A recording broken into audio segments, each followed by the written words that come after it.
បោកាយាគុំចិត្តតែមិនចិត្តមិនស្មោះចិត្តជាមនុស្សប្រានពូរងក្នុងភពចងរៃធ្លាក់ខ្លួនផងលងថ្នាំញៀនខំតស៊ូបំភ្លេចឃ្លានតែជាតិញៀនភ្លេចមិនបានញៀនគេដៀលជេរខ្ពើមប្រានថោកាយគ្មានលេងដាក់បានជាតិអាភានវាញោមញីប្រានខ្ញុំពូកែតែខាងតនធាក់ពូកែតែខាងកំចាំងស្ទាត់នឹងស្រីស្រាណាស់ម៉ែឲ្យរៀនមិនរៀនឡើយពូកែតែខាងតនធាក់ពូកែតែខាងកំចាំងស្ទាត់នឹងស្រី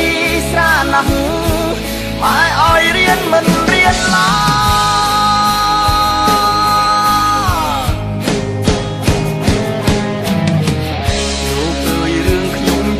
រឿងពិតខ្ញុំច្រៀងរៀបរំប្រាំមិត្តមុនធ្វើអ្វីត្រូវគិតគូរៀនយកគំរូជាកូនល្អកិត្តិយសខ្ពង់ខ្ពស់បវរទុំជាសសទ្រង់គ្រូសាថាចម្រៀង CD YouTube Vol 25ចេញលក់ក្នុងថ្ងៃនេះហើយជាកម្រងបទចម្រៀងដែលរៀបរាប់ពីជីវិតពិតរបស់យុវជនតស៊ូក្នុងជីវិតហើយហ៊ានលះបង់ស្នេហាដើម្បីការសិក្សានិងការងារ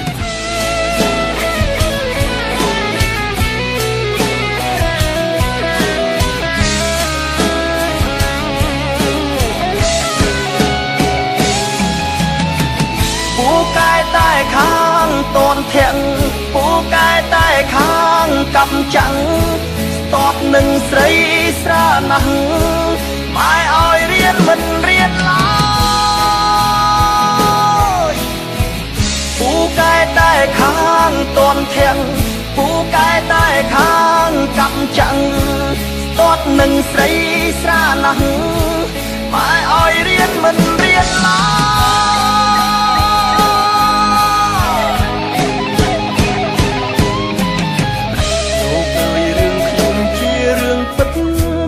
ច្រៀងរៀបរំប្រាំមិត្តមុនធ្វើអ្វីត្រូវគិតគូរៀនយកគំរូជាកូនល្អកិត្តិយសខ្ពង់ខ្ពស់បវរទុំជាសសទ្រង់គ្រូសាថាចម្រៀង CD YouTube Vol 25ចេញលក់ក្នុងថ្ងៃនេះហើយជាកម្រងបទចម្រៀងដែលរៀបរាប់ពីជីវិតពិតរបស់យុវជនតស៊ូក្នុងជីវិតហើយហ៊ានលះបង់ស្នេហាដើម្បីការសិក្សានិងការងារយកគំរូជាកូនល្អកិត្តិយសខ្ពង់ខ្ពស់បវរទុំជាសសទ្រង់គ្រូ